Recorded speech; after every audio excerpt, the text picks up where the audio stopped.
एक बात शेयर करना चाहूँगी।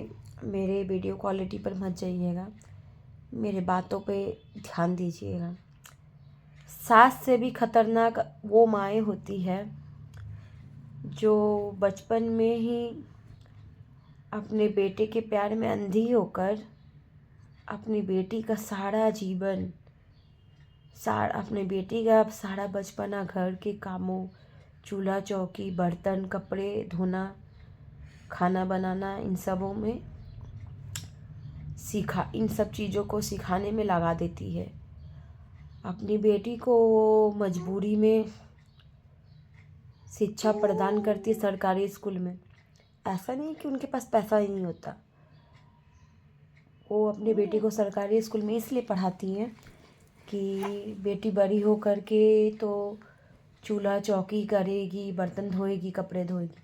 वो अपना मन में ये चीज़ ठान लेती है कि बेटी पैदा हुई है, उसको तो यही चीज़ करना है। और वो अपने बेटे को प्राइवेट स्कूल में पढ़ाती है, इंग्लिश मीडियम में, ताकि बड़ा होकर बेटा हमें अच्छे से कमा करके खिलाए।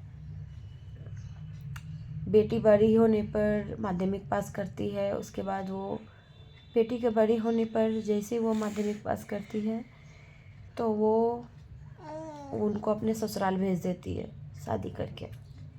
सोचती है चलो सर का बोझ कम तो हुआ। और वही बेटी जब शादी के बाद मायके में कुछ दिन आती है ठहरने के लिए, 2 दिन 4 दिन ठहरने के लिए मेहमान बनकर,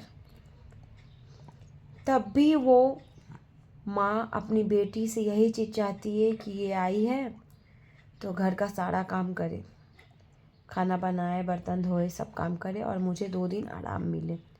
वो माँ ये चीज़ नहीं सोचती है कि मेरी बेटी ससुराल में भी ये काम करती है, मायका में भी आई है तो यही काम करेगी, उसको 2 दिन में आराम दो ना, वो ऐसा नहीं सोचती है।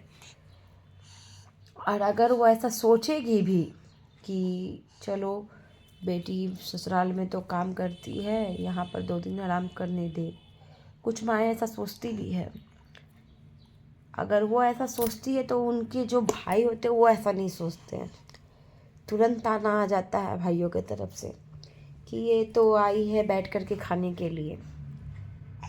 ऐसा बात उसका भाई अपना मुंह से तो बोलता है, लेकिन ऐसा सोच उस लड़के के मन में उसकी माँ ने भरी होती है। वो लड़का बचपन से ही देखते आता है अपनी बहन और अपने बीच में का फ़र्क।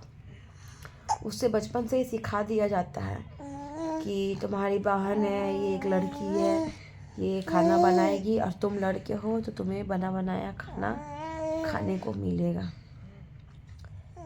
ये जो परंपरा है ना, इसको किसी मर्द ने नहीं बनाया हमारे लिए, इस परंपरा को औरतों ने ही बनाया हम औरतों के लिए।